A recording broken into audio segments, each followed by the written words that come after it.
It's a great joy today to have the privilege of having Dr. Willie James Jennings as our guest on Conversing. He is the Associate Professor of Systematic Theology and Africana Studies at Yale University. Willie's book, which is entitled The Christian Imagination, Theology, and the Origins of Race, is the kind of definitive book that a scholar would only want to dream of making.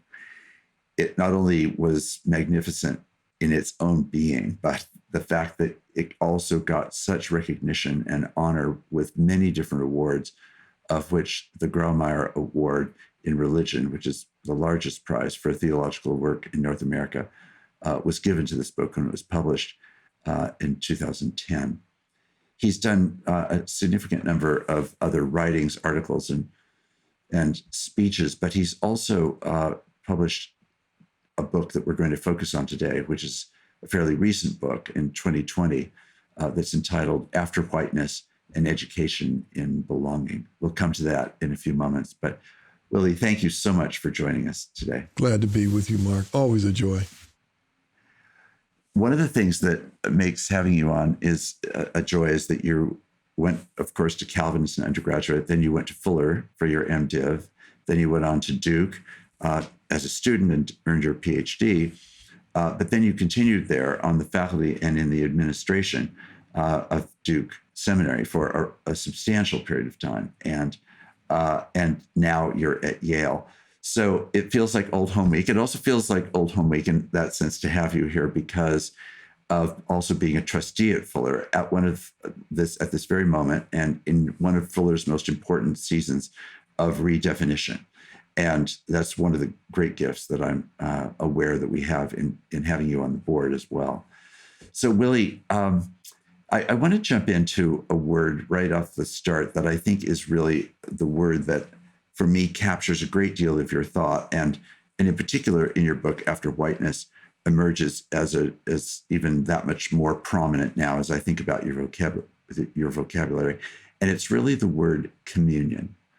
I think that for years that word has been one of the most important in my own theological and pastoral and institutional vocabulary.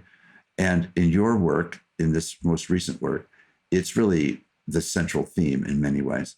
And so I'd love for you to sort of define the project of After Whiteness, the subtitle of which is An Education in Belonging. Just tell us what the project overall is about, and then I want to explore this theme. Well, I'm so glad you mentioned the word communion, because that comes close to the heart of what the project is about. In this book, I'm trying to reframe what should be the overarching pedagogical goal for formation within theological education, but also, if those who have ears to hear, also in Western education, what would be the overarching goal? And what I mean by that is, if we think about the educated state, Mark, if we think about what an educated person looks like, what we want to do is to think about that image freshly as it currently exists. That image is shaped inside of one fundamental reality, that the educated state, that the person who has been formed in Western education and in theological education is shaped to become a white, self-sufficient man who performs three, what I call demonically derived virtues: possession, control, and mastery. And all of theological education, all of Western education, is haunted, in a way tormented by that image driving so much of the curricular and pedagogical imagination of our educational endeavors. And what I want to do is to offer a different image that would be placed there, replacing that image. And that alternative image does come to this word that you mentioned, communion. The word I use in the book is belonging. And it is centered around a different kind of image, and that is the image of Jesus and the crowd. Jesus and the crowd. And at the heart of that image is the ability to gather people together, to gather people who would not under any other circumstance want to have anything to do with each other, but they are there because of this one. And so the question I'm bringing to all of us involved in theological education, involved in education more generally, is what would it mean to cultivate people who at the heart of whatever they are hoping to be in this life, whether they are going to be a minister, a lawyer, doctor, a professor, what defines them? What is the fundamental signature of a formation, a process begun and well done, is that they gather people. They gather people. Not that they show forth this self-sufficient white masculinist intellectual form that always shows mastery, possession, and control, but that they are able to gather. They have the skills cultivated that they need to do whatever they're hoping to do, but those skills themselves translate into communion. Those skills themselves open out to the possibility of new, more breathtaking realities of belonging. And so in this little book, I try to come inside that hope and that subversive desire to change that that dominant image. And I do so by showing the ways in which that dominant image does so much damage. So in a way, I come inside all the secrets that we are in the academy know so well, and to not share the secrets, but share the meaning of the secrets. Mm-hmm. Right. Willie, I think for some people who follow what's going on in higher education, what you just described feels to me extremely clear and penetrating in that framework. But I think for some listeners who are less acquainted with life inside the academy, it'd be helpful if you could just tease out that opening statement about the frame that you see as dominant, and then why these three destructive virtues, as it were, of the academy are as destructive as they are. Yeah, the frame historically has been built inside two realities. Dream and aspiration, the dream of the master and the aspiration of sons. So much of Western education, so much of theological education is inside the long history of colonial desire. And what I mean by that is in the actual history of the way education formed in the Western world in formerly colonized sites. It's built up on the dreams of those masters who came, took hold, colonized, conquered, took land, took resources, took over people's lives, and imagined their world now inside their own colonial holdings. And they looked out on their worlds, and they said the crucial question to themselves: how will my legacy, how will all that has been given into my hands, how will it be sustained after I am gone? And then they looked at their sons and said, who must my sons become in order to sustain my legacy, carry forward my dreams, build even more on what I have been given and what I have achieved? And so the educational aspirations, and in many contexts, the ways in which educational structures and systems were set up were directly built out of the dreams of the masters. And in fact, as we know, not only in this country, but in so many parts of the world, educational institutions were built on former plantations and were created by the generous donations of plantation masters and colonial masters. And so the sons received into themselves their father's dreams, and in themselves formed their own aspirations to carry this forward. And so for so many people, they We have stepped inside an educational reality between a master's dreaming and a son's aspirations. And what that means is that the emphasis would fall on two crucial matters: individual attainment and individual performance of that attainment. And that's really important to hold on to. Individual attainment and individual performance of that attainment. How can I position myself to be the master, and how can I show forth that I truly have arrived as the kind of person who can carry this legacy forward. And so in that regard, those three words I use capture so much. That is, those words of control, mastery, and possession.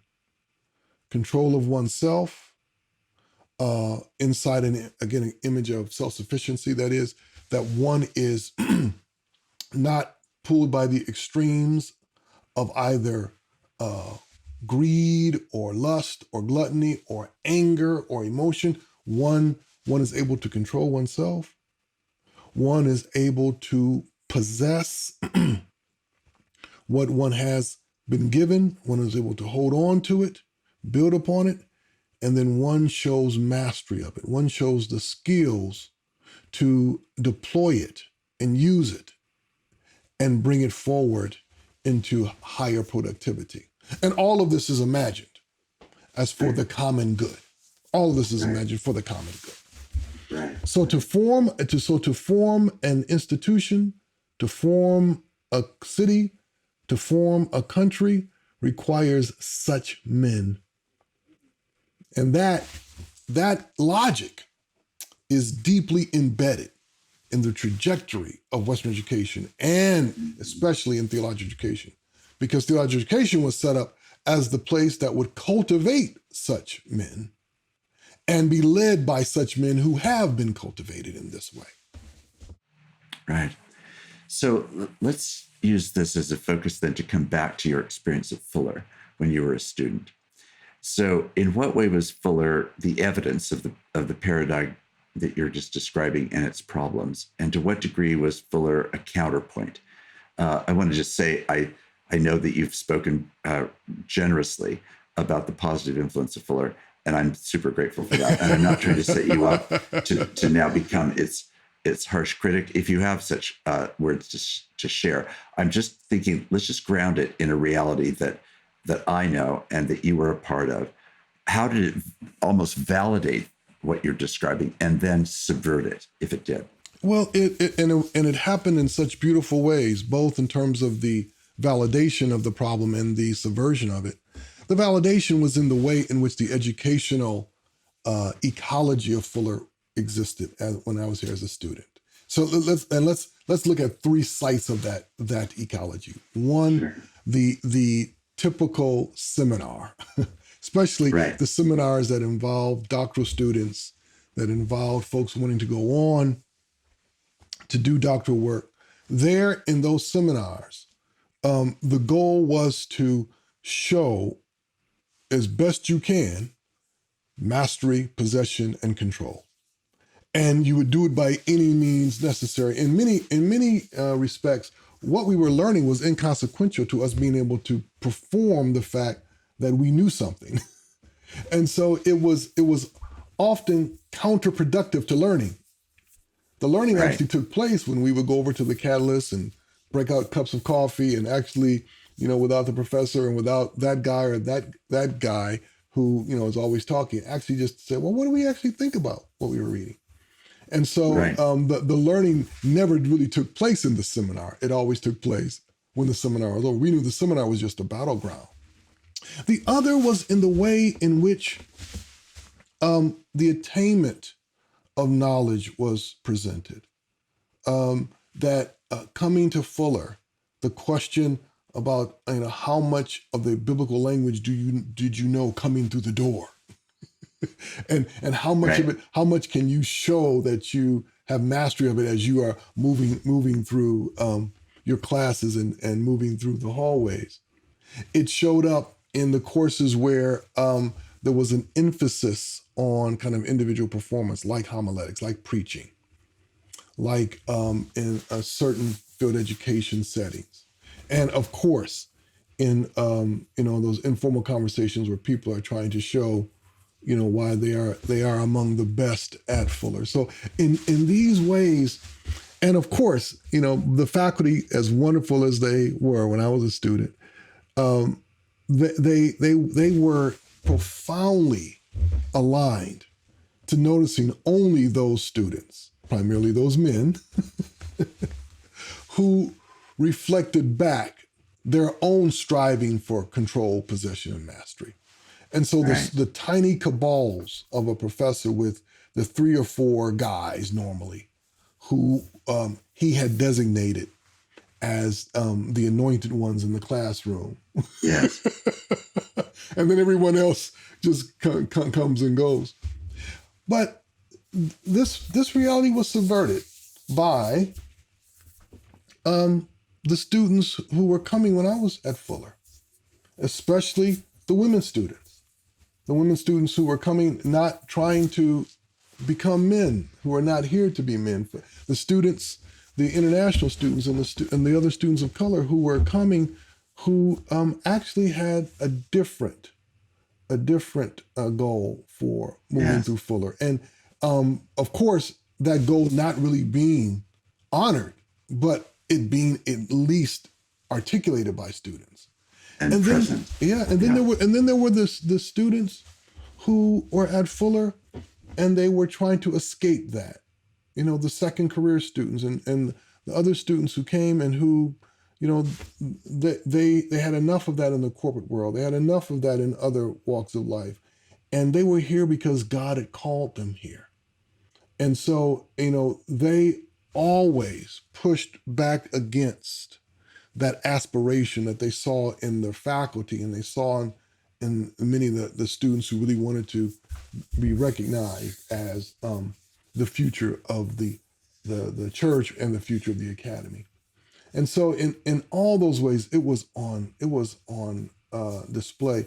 It did, there were certain fields in which it was far more on display than others.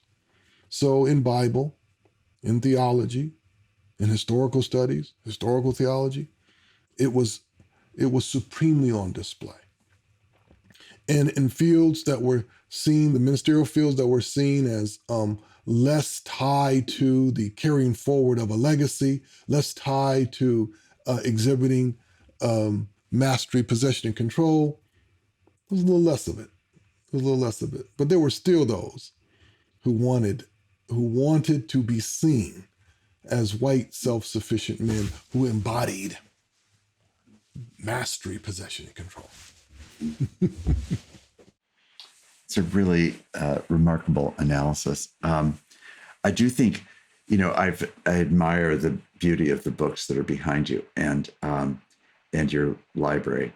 And I remember at my very first board meeting, this predated your joining the board, and I said to them, I think education has typically been defined by 2 things, and it's a repository. It's a repository first of faculty who have accumulated knowledge and experience and so forth, and then it's defined by a library. And what establishes a higher education institution is the bigger and better the library, the better, and the bigger and better the faculty, the better. And it's represented in bookcases in both instances, right? And the books become themselves the icons of the things. So, how does your library itself speak to you about your own entanglement in the very things that you're critiquing?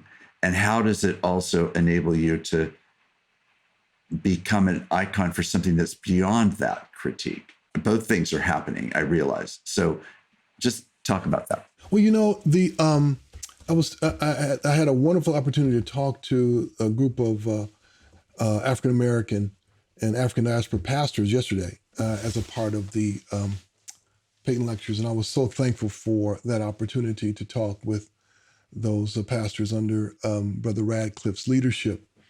And one of the things I said to them is that there is a reality of study.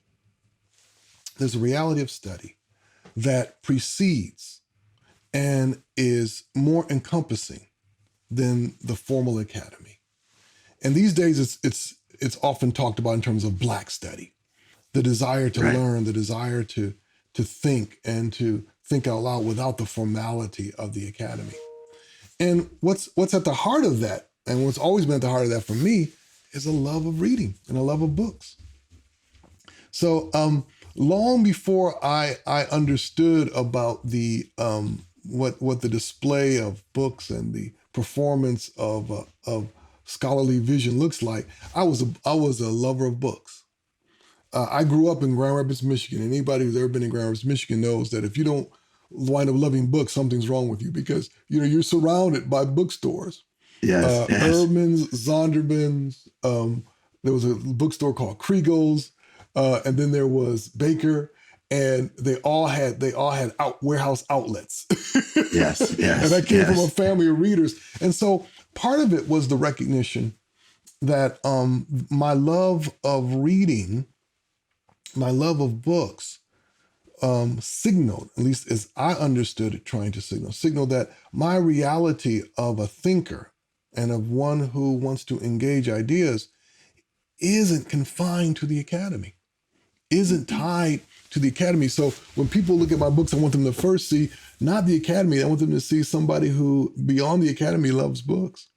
But Yes. the Yes. reality of it is that I soon learned that, as you just pointed out, that it did signify something else. It did signify my involvement in this quest toward mastery. And so the challenge for me was to help people recognize that the person in front of the books is as important as the books behind the person. Yes. Right. so that this African American man standing here is actually inside of a different quest that is tied fundamentally to the love of reading. The famous Leclerc statement, the love of learning and the desire for God. At heart, that's what I have always understood study to be about, and the gathering of books. As my dear spouse would say, she would have certainly preferred that I had a different love.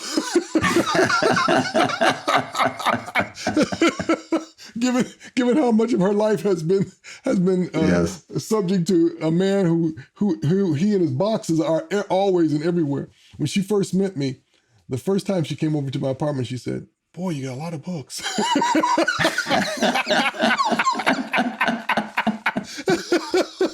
That was my And first that's distinguishing only feature. increased. Yeah. Yeah. Yeah. Yeah. Wow. Well, I do think the reason I'm mentioning it is partly that we all inhabit these worlds in which there are at play the systems that you describe, especially around mastery and possession and control, and they are the great interrupters in a way in this theme of communion, of seeing communion as a way of finding and being inside a place of belonging, right? Home, which is what has been a significant theme. So I guess I'm just wondering, how do mastery and possession and control disrupt communion? And what is it that you would be proposing in After Whiteness should be some of the tools or the means, the pathways of discovery for the sort of antidote Yes. to these problems? Well, the three of them together turn our attention toward individual quests. And this is where the haunting and this is where the torment mark comes for so many of us in the academy and for so many people who have moved and continue to be in the academy. What the quest for mastery, possession, and control do is that they turn the beauty of solitude that is a part of the scholarly life. They turn it toward the torment of isolation. And that torment is energized by one horrible word: evaluation. Especially when you add another word to that: self-evaluation.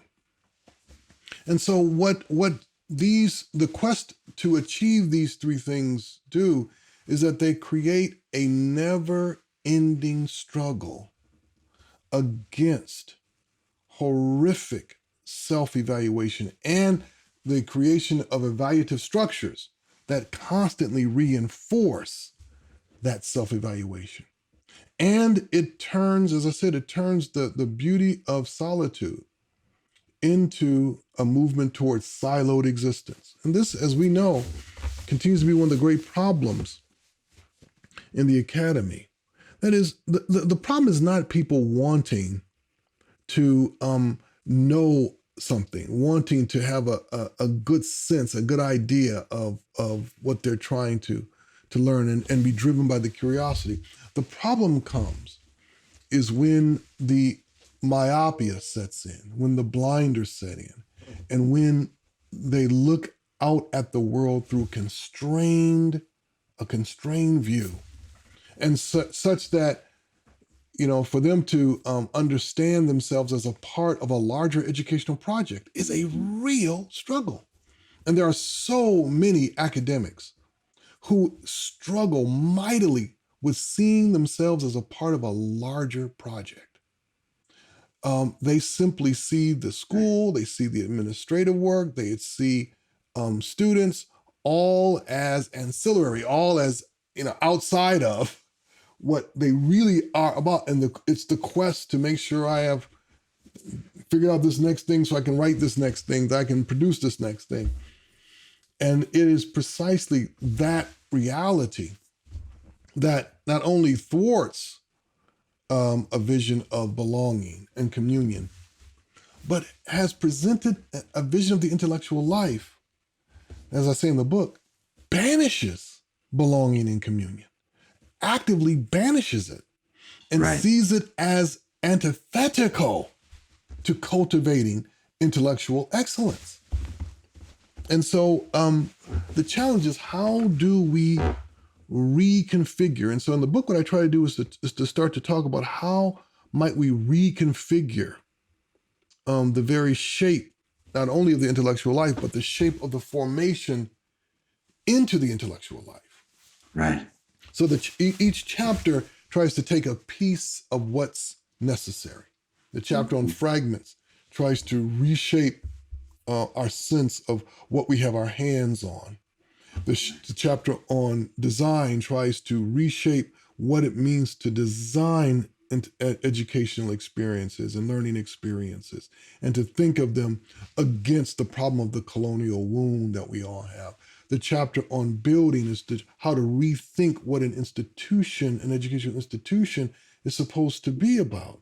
The chapter on motions is to try to think about the operations that are taking place in an institution, but also taking place inside of students, faculty, and staff as they are living inside the operations of an institution. And then the final chapter is to talk about how we might envision a vision of gathering that isn't yet centered around having everyone circle around the white, self-sufficient, masculinist intellectual form.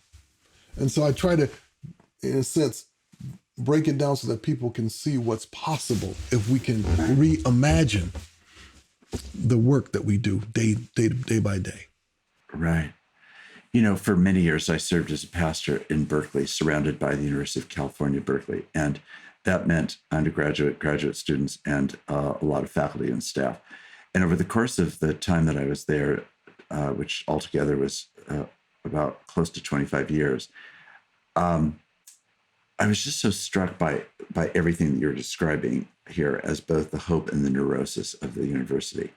I remember the first professor, who was by no means the last professor, who in the privacy of our discussions said, I've been here for 35 years. I've won these awards. I've published these significant pieces. But fundamentally, every day, I live under the threat that I'm not enough, and that the imposter syndrome is not only with me, but it has me by the throat on some days and under some circumstances. So that was a very remarkable thing to hear, and to hear then again and again from so many. Then the next thing was observing how that was obviously passed on to graduate students. And it was just amazing how much they were speaking of the same thing. Yeah. And of course, them not really seeing it from a faculty point of view, them thinking, once I become a graduate and am now occupying those roles, all of those roles, all this will be behind me, and I will finally have achieved, and I'm done with that quest that you've just described. But in actual fact, it's never over. So I remembered this one woman who had been exceedingly high achieving in her academic life. And she came to me at a master's level and said, they're really encouraging me to do a PhD. And I said, well, of course they're encouraging you to do a PhD, not just because you have the capacity, but because the whole institution exists to draw you into the vortex of this particular project. Yes. It probably is the right thing for you to do, and it is what this person went on to do.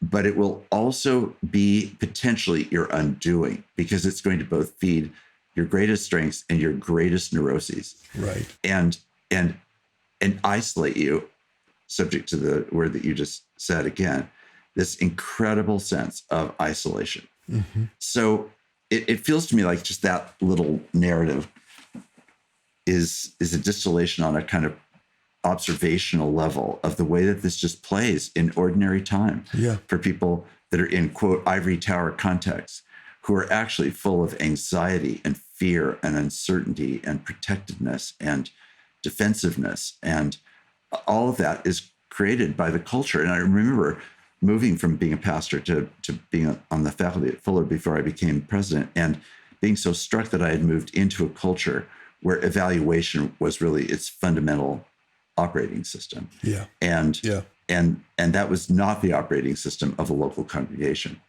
Yeah, that's right. It was remarkable. Yeah, that's and what for so many people, what they find out once they enter the academy in these ways is that they sense something closing in on them, and they often don't know how to articulate it. And for students, it starts to permeate not only who they are, but how they imagine their future. And one of the stories I tell in the book is of these two students, two women, one African American, one Anglo American, and they were committed to addressing matters of racism, and they had a friendship that was blossoming. But they had this constant, not only self-evaluation, but evaluation of each other. And so they were constantly evaluating, the comments, the words that were said, the things that were not said, and it became. And what they were trying to do, in many ways, they were trying to show mastery of the racial problematic. They were trying to show that how they had mastered it and were able to move forward.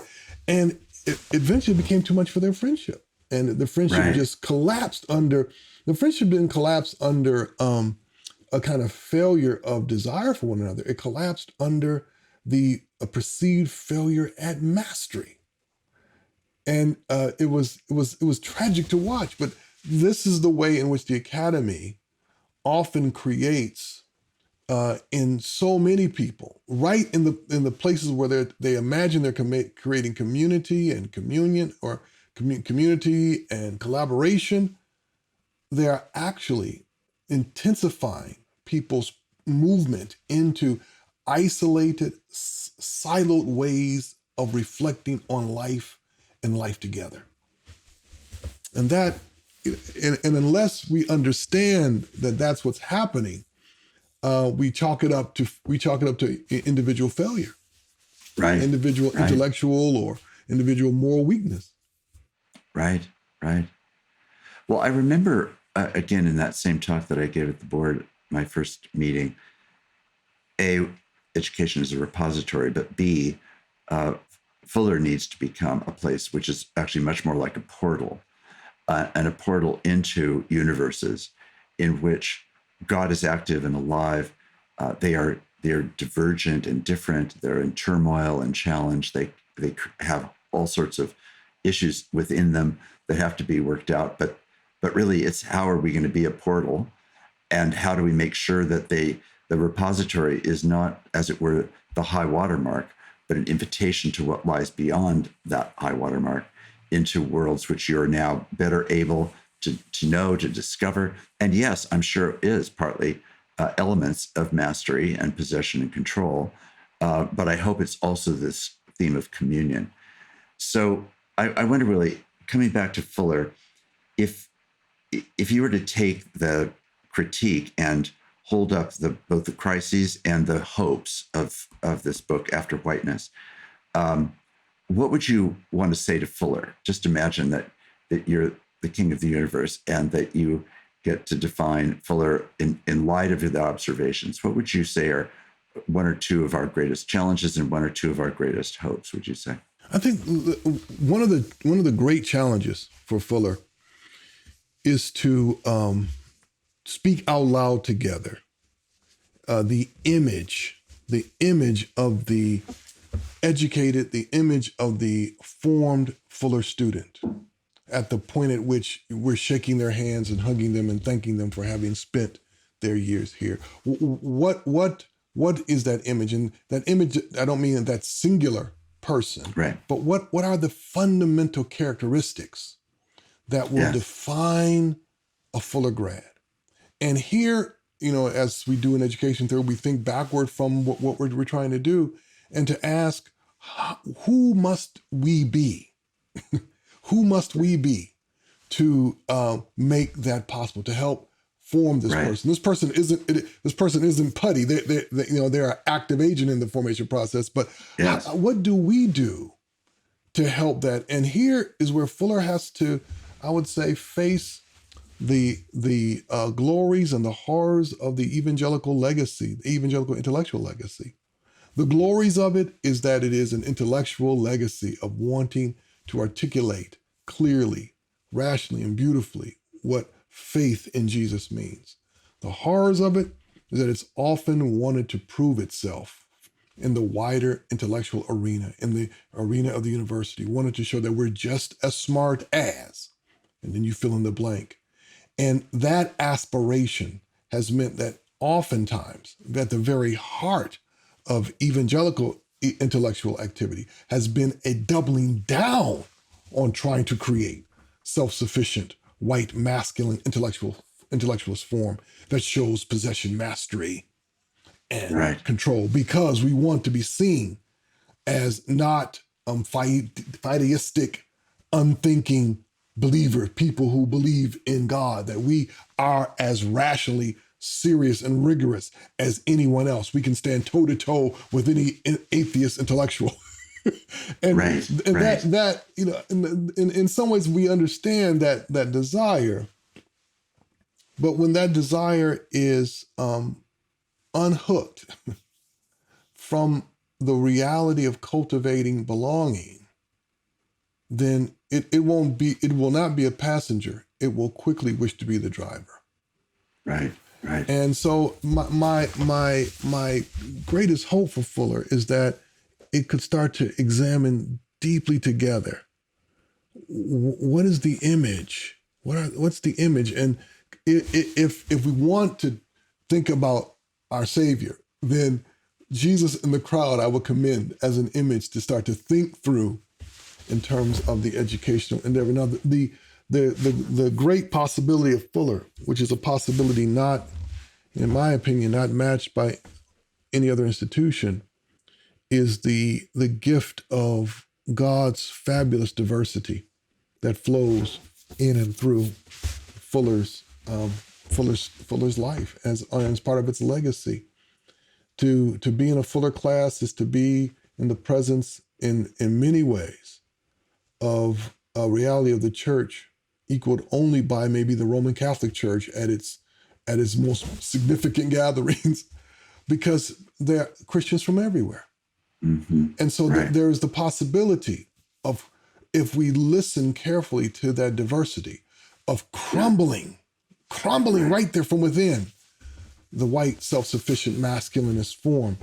Recognizing, however, that so many people around the world have been told that the only way they become significant, the only way they become heard, is if they too press themselves into that white, self-sufficient, masculinist intellectual form. And so that being the case, how can we press against that?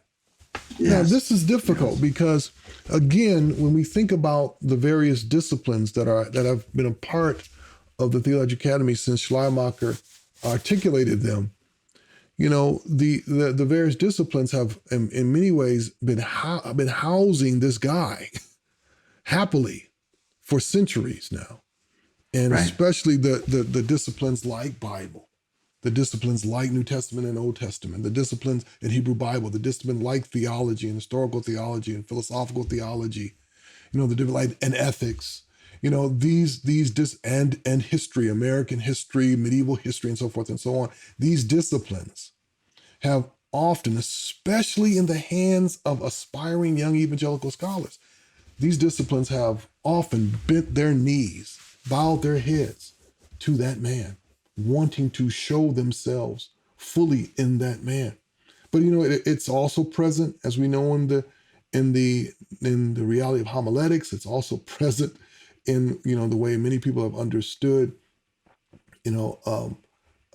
what used to be called missiology, intercultural studies, all these matters, that desire to show forth that kind of vision of excellence tied to that masculinity has been so compelling. And so the challenge is to walk away from that and to see a different vision of excellence. And that's what's so difficult. What the legacy that we're inside of, Mark, what it has done is it has narrowed our creative capacity to envision excellence in other ways. And so, and the Academy constantly keeps it narrow. Excellence is tied to publishing with the major publishers, being published in referee journals, and having that small group of senior faculty in that field say this is excellent work. That's excellence. Now, we don't have to disagree that might be a form of excellence, but to narrow intellectual excellence to that is one of the great tragedies of our time. And what it does, it continues to recreate the same problems of anti-diversity, anti-equality, anti-inclusion that are so prevalent across the Western Academy. Because with that narrowed vision of excellence, it's going to be, to speak crudely, it's going to be the same 5 white guys who make all the decisions for the next 100 years. And there'll be some change in bodies. There'll be a few women now who fit in that role, a few people of color, but it's going to be the same narrowed reality of excellence. And so the question that Fuller has to ask is, what is a redemptive vision of excellence? Not how can we, with our vision of redemption, show its excellence, but right. what is the redemptive vision of excellence? Right. And that requires people who courageously will say, pump the brakes, stop, hold it. Let's take a step back. What does it mean to do serious work? Well, we know what those words have meant before, but what does it mean now? What does it mean to do rigorous work? What does it mean to do work that's excellence? In one of the chapters, I talk about the problem with the ideas of rigor and of serious is that they point to a tragic history of how to pay attention. And what we're going after with those words really is, what does it mean to pay attention, close attention? And the problem with the way those words have come to us is that they have been shaped inside a colonialist, very narrow European vision of paying attention, in which other things are seen as unimportant and only this is important. And so to attend to this is the full work of paying attention. Now, all of us who are Christian, we have something very different to say about what it means to pay attention. something very different based on a God in flesh who paid attention to what others did not. Amen. I think that summarizes in really, really important ways what we're trying in this season at Fuller to recover, which is this very strong sense that we are, for one thing, existing for the sake of a whole person's formation and not just a selective formation. That's controversial inside the academy, to say that we want to see a whole person and that we want to center what we're offering on the context of our students, not centering on our campus as the repository, but on the reality of our students' world, life, experience, and the interaction between these two things. Now, the interesting thing is that technology is often seen to be the problem. I don't think technology is nearly the problem as much as it is the mindset change of saying, am I willing to believe that the education that I'm trying to provide is one which has to land and interact in real time and space and with real mutual accountability in some way, with the fact that what I am saying as a professor, what's being heard and received by students individually and collectively, is actually the context out of which the best formation and education can actually happen. But that is a gigantic mindset. Yeah. Technology sometimes is objected to on the grounds that it's the interloper, but the bigger change is actually saying by an isolated window on a Zoom screen, I have to acknowledge that I am talking to people in manifold contexts. And I, as a professor, want to know and understand, and in some sense, inhabit their space in order for us to do a mutual work of learning and education. Yes, that's right. And what's been amazing about this Zoom time of education is that for so many of us who care about our students, what we've had to do, and we've done some of this in the past, but I think many of us have realized that, well, now what we have to do is to enter more fully into their world. So we begin by, how are you all doing? Let's do a check-in. Let's have a time of deep breathing together, a centering moment.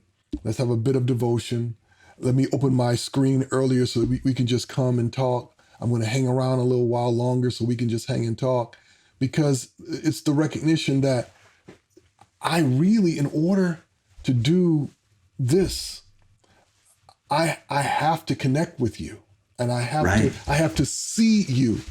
And so, for many of us, so, if the little baby is crying and is in the background, and we say, well, if you need to, go bring the baby in, and sit the baby there. And, if the dog has got to, sit on your lap, or if the cat has to be on the table because that helps calm you down, that's fine. The cat can stay right there. We can look at the cat together. And what's been beautiful about this is that it's actually humanized this process in ways that when we were simply sitting in that room, in which, those parts of your life were carefully sealed off. Right. because we're in the room. Now they're not sealed off. And, we can see, I see a picture of, who's that in the background hanging up on the wall? That's my grandmother, and she's not doing well. Oh, I'm sorry. We'll keep her in our prayers. So this has been incredibly important. And as you said, what it's shown is that it's not about the place. It really is about the people. And it really is about, what does it mean to enter fully into their space with them, and in a sense, join these spaces. Yes. That's what's been amazing about this, to have a student in one part of the world on the screen next to a student in another part of the world, and they talk to each other and they pray for each other, and they tell each other what's going on. That's actually been wonderful. Even I certainly wouldn't want the pandemic to be blessed over this. I mean, we praise. We're so thankful for the pandemic. No, but it has been, Mark, an incredibly important moment in rethinking. What does it mean to think about connecting to people, right, as a fundamental part of the educational process? I used to have a colleague. I used to have a colleague who used to say all the time, Willie, I only do from the neck up. Anything from below the neck, that's not my Yes. concern. Well, Well, like unfortunately, many at this people, I've been moment, business on top and COVID on the bottom. Yeah, that's exactly right. Willie, I don't think I have this right. That of, you have just finished giving this year's 2021 Peyton lectures, and those were lectures that you had been scheduled to give a year ago, and then because of the pandemic, then we postponed all of that, went virtual, didn't have the lectures, then came back to them this year. When we were having the conversations last year, it seemed like, oh no, we wouldn't want to do them, or we wouldn't do them authentically if we did them only online. mm-hmm. Whereas now, a year later, not only were they done authentically, but they were done with exceptional power, different, I agree, than being in the same room, gathered in the same auditorium and so forth. But in a way, better able to just acknowledge the difference of the locations, the settings, everything that you've just described, which is this place of finding communion or finding belonging that hears and receives and pays attention to a larger and greater and deeper story. Yes. Yeah. I think that's exactly right. I would obviously, like so many others, I would, I miss, oh my goodness, I Yes. miss the gathering and the touching, but the recognition that there is still human touch, and there still is a quality of connection through this medium and through Zoom. I think that's been a revelation for all of us. As I was saying to somebody else, we probably should just drop the words distance education now, because all of this has fundamentally changed what we Right. understand by all of those words. Yeah. Willie, thank you so much for your friendship, but thank you also so deeply for the way that your thought leadership is so significant within the academy, within the church, in the Black community, but also in the way that you speak in a way that does not accommodate the white community, but lands in the white community in a way that can actually be truly heard. And your challenges, as you've outlined them for Fuller, I think are right. And it makes me all the more grateful that you're on our board of trustees and that you will have an ongoing role in helping to speak those things to us. So thank you for this time together and conversing, and look forward to our next time together. Absolutely. It's a joy to be with you, Mark, always. And of course, great love for Fuller. I have great love, and I look forward to continuing to support my alma mater.